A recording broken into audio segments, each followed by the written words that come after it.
Welcome everyone. Today we're going to be painting birds in flight. So I was doing a little bit of testing around to see what did I actually want to paint this week. I really like the simplicity of this one. One of my students requested a blue heron. I personally love gulls, and this time of year there are geese flying south. But this morning while I was doing my demo over Zoom with my class, someone requested that I do an eagle.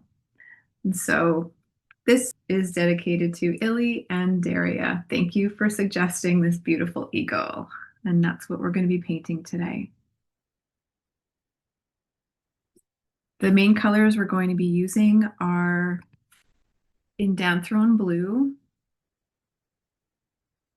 Burnt Umber. These are going to be to mix the beautiful grays for the eagle.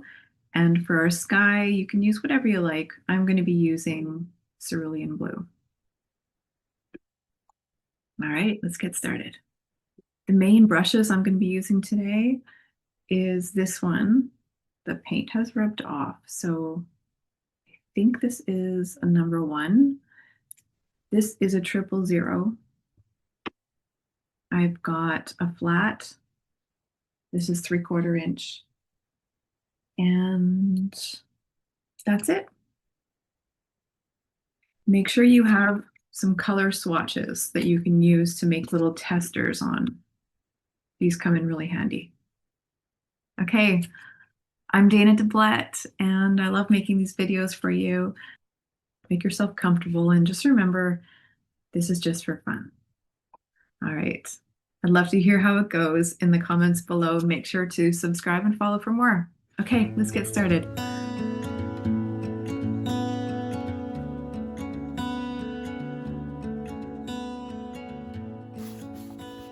Okay, so I have my space all ready here.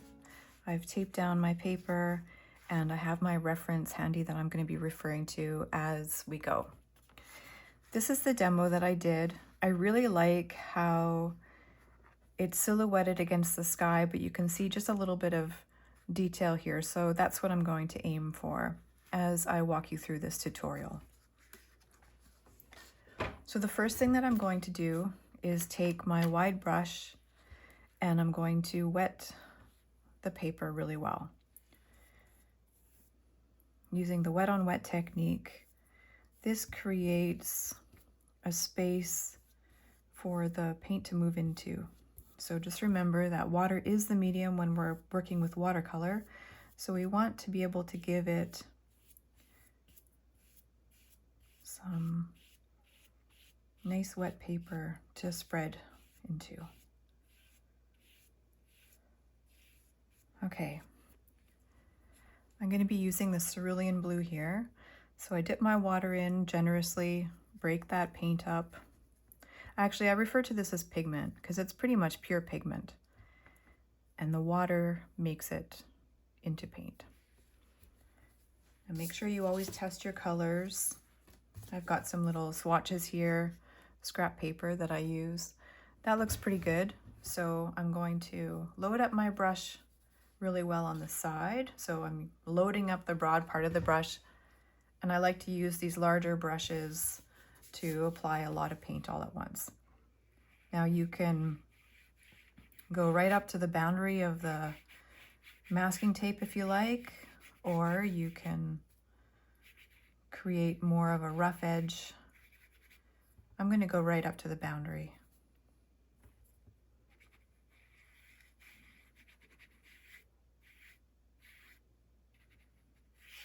I'm just quickly putting it on, and then I'm going to start scooping it off.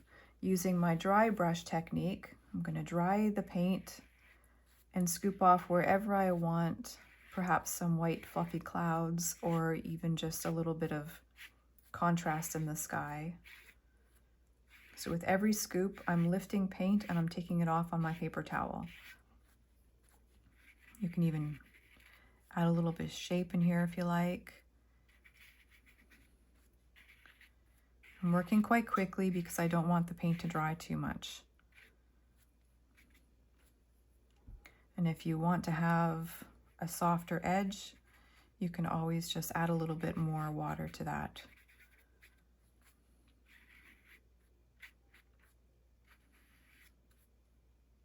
Okay, so that's pretty good. I'm going to use my hair dryer now and quickly give that a dry.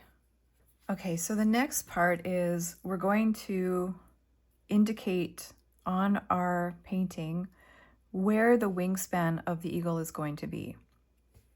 So what I do is I'll make a dot where the wings begin and end and where the tail feathers are, as well as a dot for the center part of the bird. You can use your brush as an angle finder. So I just follow the angle and I bring it down so I know this is about the angle that the bird is flying. And I can decide based on that angle, where do I want the wingspan to be? So let's say I want this tip to be here and this tip to be here, and this is approximately the center. So that gives me the container with which to paint the bird. Now, if we look at this is the wingspan, and this is the length of the body. So the length of the body is approximately 1, 2, 3. So 1/3 the wingspan. And so let's say this is the wingspan here. So the body is approximately going to be 1/3. And I know that the head doesn't really go over much, so I'm just going to make a dot right here. And that's approximately where the tail feathers are. So if you don't have a whole lot of experience drawing, these are really great tips on how you can put in the shape and the size within the container of this paper. Okay, so the next step is we're going to mix the color of the eagle. We're going to be using just a basic shadow color. For this painting, I'm using Indanthrone Blue mixed with Burnt Umber to create a really nice gray. You can use whatever dark blue you have on hand. Again, make sure that you're always testing your colors first. That's okay, but it needs to be a little bit more paint. Okay. So now for the shape of the eagle, notice how the wings continue as if there's no body.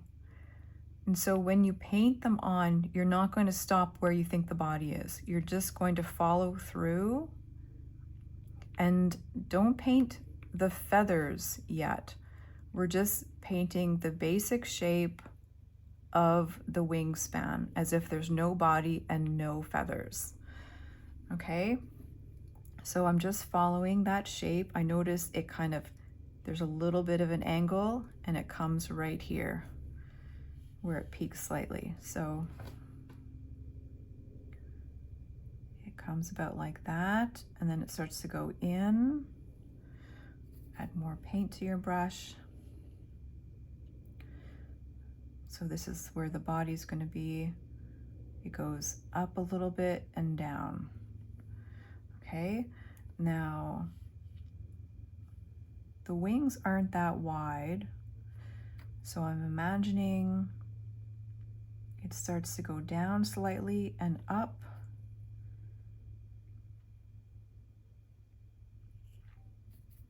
Just keep on reloading as your brush gets dry. So it's approximately like that, and then I'll fill it in. And I always make sure that I paint it a little bit narrower or smaller than I think it actually is. And that gives you the freedom and the flexibility to expand your painting slightly to feel more accurate. Okay, so this is approximately the wings. Now I'm going to just imagine painting the feathers out. So notice the angle of the feathers and how they are in relation to each other. Like this one is shorter, this one's a little longer, this one's the longest, kind of like how our fingers are.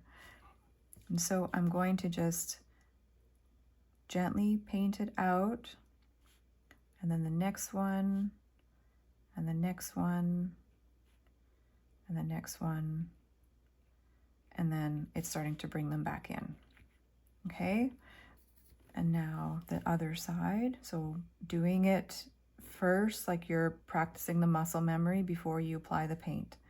So make the motion before you make contact. Notice how this feather's a little bit shorter and finer, and then it starts to get a little longer, longest, and it starts to go down.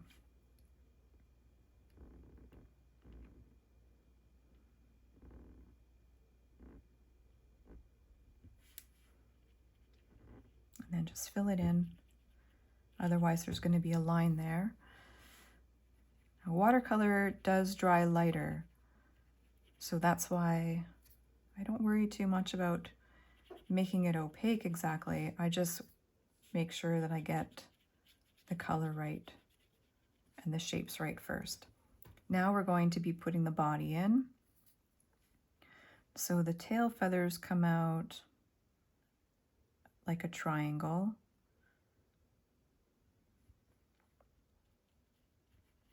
Something like that.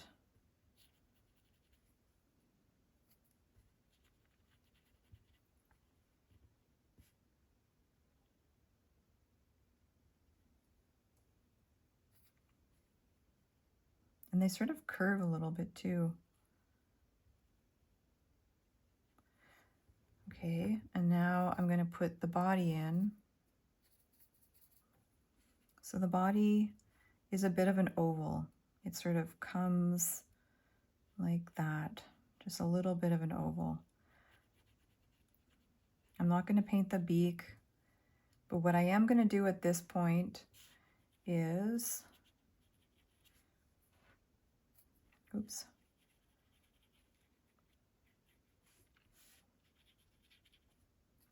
At this point, I'm going to dry my brush and clean it. Add a little bit of water, just touch the tip. And now I'm going to lift some of this color out. So just with the tiniest bit of friction, I'm lifting out where those tail feathers are. And I'm also going to lift out where its head is. So just a tiny bit of friction and I'm lifting the color.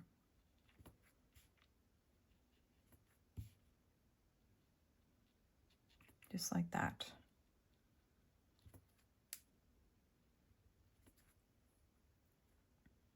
Sometimes I hear about how intimidating watercolor can be and how permanent it is. But once you learn these tricks, then you can move around that and make the watercolor work for you. I'm just going to add a few more little feathers here. A little more length.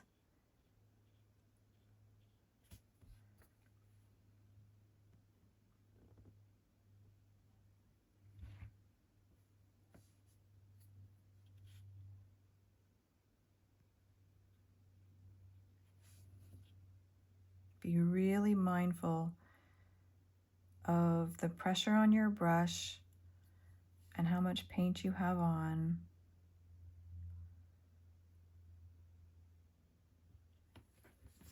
You can even test how much pressure you're putting just by using one of these tester pieces and see what happens when you hold the brush at a certain angle so that when you make contact, you're in control.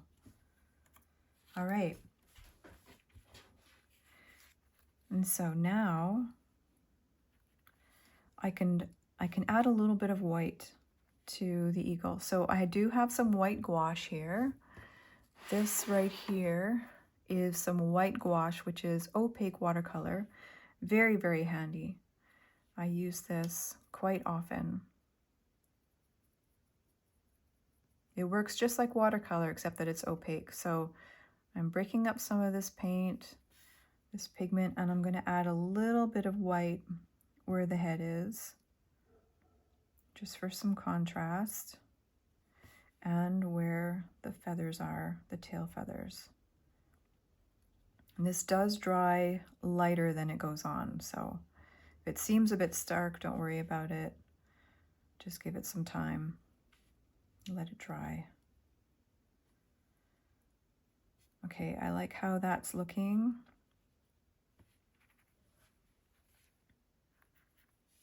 Now I'm going to, so I cleaned my brush. I always just kind of dip it in and then I press it in the paper towel. That's all you really need. Now there is a tiny, tiny little bit of yellow on this beak. So I'm just going to take this Hansa yellow light and using the sharpest edge of my brush, I'm just going to touch a little bit of white right there. Give it the impression of a beak without actually adding any detail.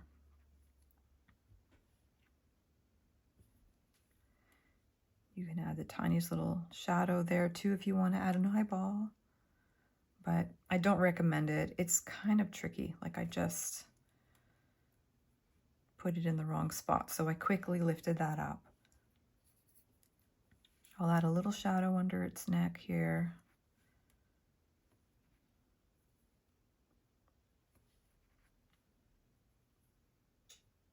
Maybe a bit of warmer yellow, just touching it. And that's pretty much it. I think that's good enough.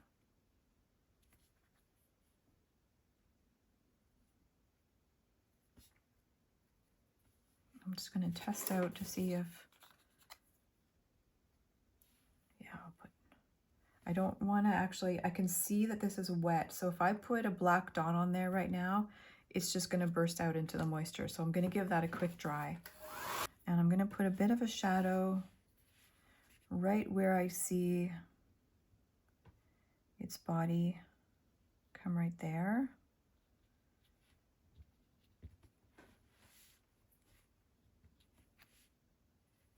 And then test out if I want to have an eye.